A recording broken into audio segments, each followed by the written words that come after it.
But Connecticut wins another championship. Doug Gottlieb did a great job with CBS Turner throughout the tournament here. He joins us on the program. What did you expect last night to happen, Doug? It was actually pretty similar to what I expected, Dan. I thought the quickness of UConn's backcourt would really be hard for Kentucky to handle. I thought the big question was, could they handle Kentucky on the glass? And I think that people, it's like we all just think that Kentucky is way better than they had been. They still had some previous flaws. They simply shot their way out of some of those flaws. And not having Willie Cauley-Stein hurt them in a game like this, because he was such a game changer as a center who could frankly guard a point guard. He's that quick and that athletic. I don't know, there's just something to this UConn team in that you have this mix of a couple guys like Niels Gaffey, who I don't know if anybody's even talked about. He was great last night. He had a huge three in the corner. I mean, obviously you have Boatwright, and, I mean, this guy, I'm not sure they wanted him around a ton. His cousin, he grew up with, like, his brother died in January. I did their game. He missed 2 games, and he came back. He was like a different person. I mean, honestly, like a different person. I know somebody's death changes you, but like this for the better. Like, he became this all-team guy, incredible competitor defensively, like complete 180. So I don't know. Some of it I expected, and then of course Kentucky put up a hell of a fight, and James Young was magnificent, and they wouldn't go quietly into the night, and they nearly did it. They nearly pulled off an incredible comeback. What do you make of this John Calipari to the Lakers? Rex Chapman, who will join us in 20 minutes, reported that last night, says it's done deal. What do you think? I don't see it.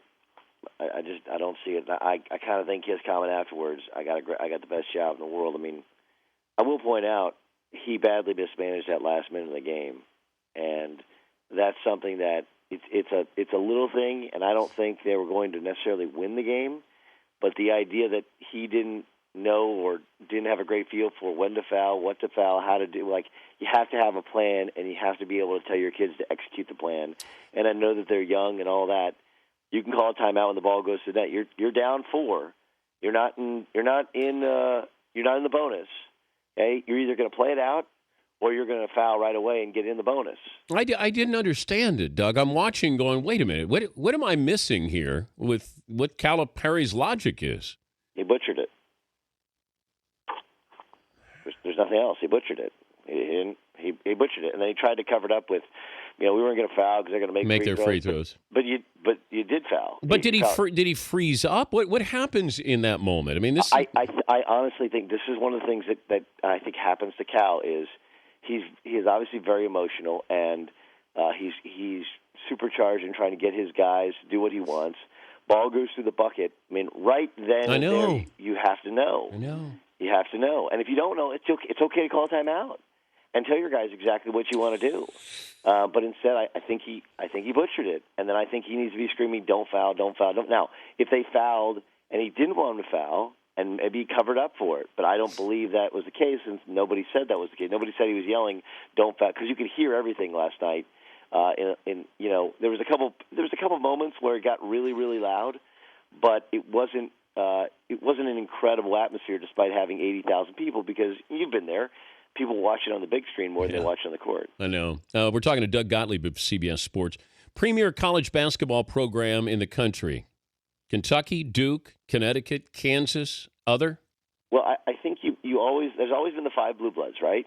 It's always been UCLA, Kansas, Kentucky, Duke, North Carolina. But I do think we have to put UConn in that mix. I mean, they've won 4 in 15 years. But why don't we put them in there? Why haven't the? Because they have these years where they don't make the tournament. Okay. Well, they were on probation too. Yeah, but they've had it previously when they've won where they haven't made the tournament. They've been on probation a couple times. But do you think it's the women's team is so dominant that it overshadows the men, no matter what the men? I don't think anybody cares about the women. I don't think anybody pays attention. In Connecticut? Oh no, in Connecticut. Oh, okay. You're talking about. I thought you were talking about national perception. Okay. You know what? I'll tell you what it is. You know why they're so good? All your tax dollars at work. That's what it is. What do you mean by that? I mean, you live in Connecticut. Oh, I know. All your tax dollars, you make a lot of money. Well, what am I paying? Your tax dollars are at work. What am I paying for there, Doug? What are you saying? You're paying for great facilities and great coaches and great student athletes. How about Shabazz Napier, huh? First half, great. No, I mean after the game. You think they're ever going to let a kid talk on the microphone? Oh boy, that's one of those where, and I was told this when I was giving away the Super Bowl, the Lombardi Trophy. Do not give up the mic. And all of a sudden, when Napier grabbed the mic and he said, "Can I have your attention?" He was freestyling. And I went, oh, no. That's when you want to grab it back and say, thank you, Shabazz, and have a nice pro career. No, listen, I don't think he did anything wrong. It was a very anti-NCAA remark. The only problem with it is, look, that's kind of one of the things that makes UConn special, is that UConn has, here's the deal. I think there's, I don't know if it's racism. I think people think that, like, Kentucky, whether it's because they're all black, that they're these tough, like, street kids or whatever. They're not. Like, the Harrison twins have a rep of being tough kids to handle, to coach, and to play with, but they're nice kids with a good family. All right, they wanted no part of those UConn guards, and this is kind of and Calhoun used to tell me, like, this is like the reason they performed so well against Duke. Like, he would always call it the suburbs against the ghetto. That's what he would say. He would we got tough kids that think everybody's told them no, and all these kids have been told yes, and that's what that was last night. It's not necessarily it's not a racial thing as much as just where you come from and how you carry yourself. It's a swagger thing, and I think when he grabbed his mic, it's going to come across as anti-NCAA thing. And maybe it is a little bit, and there's no accountability for the fact that it was an APR, and they changed the APR, and they didn't graduate. It's their own fault. But the point is, that's why UConn wins, because UConn gets these kids that are really talented, really tough, and they just think, you know what, we're going to win. We don't care. Yeah, but they deserve probation. They deserve to be banned. No, look, I'm not disagreeing with you. I know. I'm not. That you don't have enough kids to graduate. There's an APR. They did change the APR, and it was a little bit dirty how they were done. Everybody, you have to follow the sport and kind of get into it to understand it. But they were done a little bit dirty because they changed the baseline. But whatever, you're even close to the baseline. It shouldn't be an argument. And part of it is they have so many guys go pro, they got to come back and get their degree. But the point of what I'm saying, Dan, is like that moment. That's why they're different. That's why they win, and that's why I think they're a very unique program in that they get all of their teams are almost like the 04 team. They were just great. The 04, but the 99 team with Khalid was like this.